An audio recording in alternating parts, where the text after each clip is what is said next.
You know, both the heads of the National Hurricane Center and the National Weather Service made it very clear in conversations I've had with them earlier today.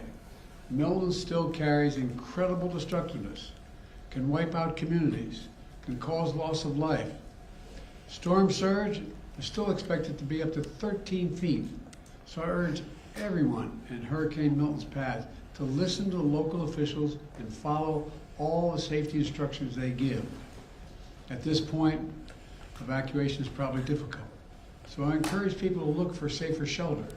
Sometimes moving just a few miles can mean the difference between life and death. We've already approved emergency declarations for Florida. We have thousands of federal personnel on the ground. And we've staged and are ready to go. We have 20 million meals, 40 million liters of water.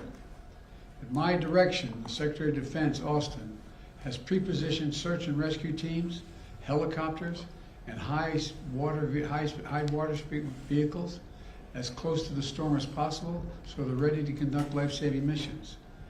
And the administrator of FEMA will be on site tonight in Florida, and the state's emergency operations. Both Administrator Criswell and I will be in constant contact with state and local officials in the hours ahead. Once the storm hits, we're going to work with state officials to clear debris, restore power, and do it as fast as possible. The Army Corps of Engineers will pump out water and decrease flooding. We've already directed the Department of Defense to be ready to provide active duty service members to support Florida after the storm surge, if Governor DeSantis requests the help, which I expect he might. Just like we did in North Carolina. I have surged over 1,000 U.S. Coast Guard personnel to perform search and rescue missions and reopen the Port of Tampa as soon as possible. Now, I want to reiterate a point I made clear earlier today to the folks who have been impacted by Helene. This impact, and will be now impacted by Milton. Over the last few weeks, there's been a reckless and irresponsible and relentless promotion of disinformation and outright lies about what's going on. It's undermining confidence in the people of Florida and incredible rescue and recovery work that has been undertaken.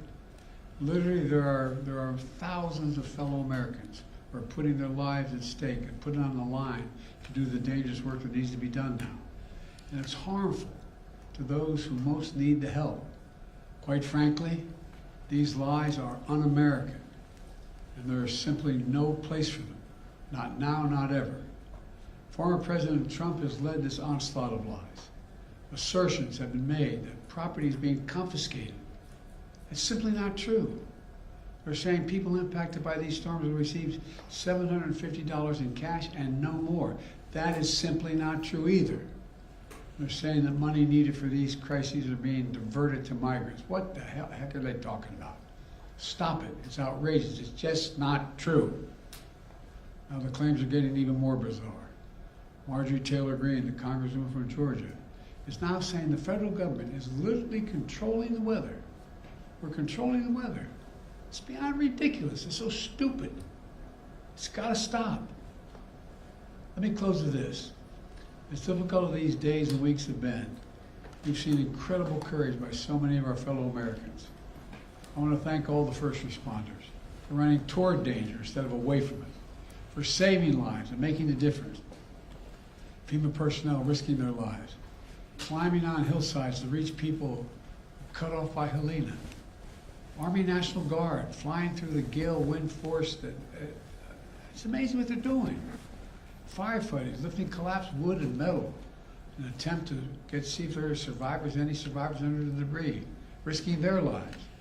Coast Guard teams rappelling from helicopters to rescue people and risking their own lives. There are countless friends and neighbors who have sacrificed for the greater good. Volunteers leaving their own families behind to help search for someone else's family. Fellow Americans looking out for one another. That's America at its very best. That's who we are. So my final message tonight is to the people of Florida and all the impacted states. We've got your back. We've got your back. And Kamala and I will be there for as long as it takes to rescue, recover, and rebuild. May God bless you all, and may God protect those serving in the eye of this storm on behalf of our nation. Thank you. Why do you think Trump is spreading misinformation?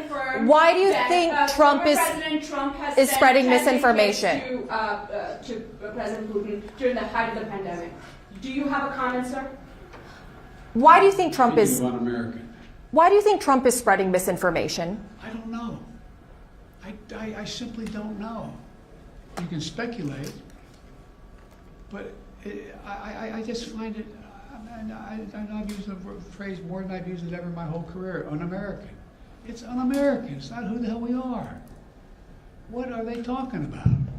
Sir, have you considered calling him and asking him to stop doing that? To stop spreading it? Mr. President, does Governor DeSantis need to take Vice President Harris's calls? All I can tell you is I'm talking to Governor DeSantis. He's been very gracious. He's thanked me for all we've done.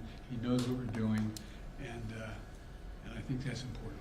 Can you say that Florida has everything it needs for the storm? How was your call with Netanyahu today? We didn't talk about the storm. Thank you.